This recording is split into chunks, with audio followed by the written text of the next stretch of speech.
جامعہ سرگودا واقعہ کربلا انسانی اہداف اور ایمانوں کی تکمیل کے لیے برپا ہوا۔ 1400 سال گزرنے کے بعد بھی حضرت امام حسین علیہ السلام کی یاد دنیا کے کونے کونے میں منائی جاتی ہے، جو مشن امام حسین علیہ السلام کی کامیابی کی دلیل ہے۔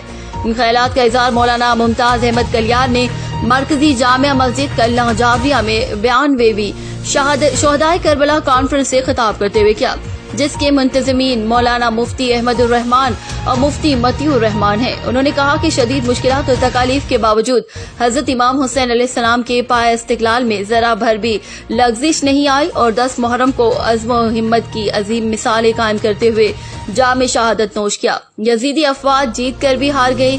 امام عالی مقام نے خاندانی نبوت کی قربانی دے کر ثابت کر دیا کہ حق کی خاطر گردن کٹائی جا سکتی ہے مگر ظالم کے سامنے جھکائی نہیں جا سکتی۔ رپورٹ حاجی ظفر عباس جاویہ۔ مزید خبروں اور اپڈیٹس کے لیے دیکھتے رہیے بولو ٹی وی گریز۔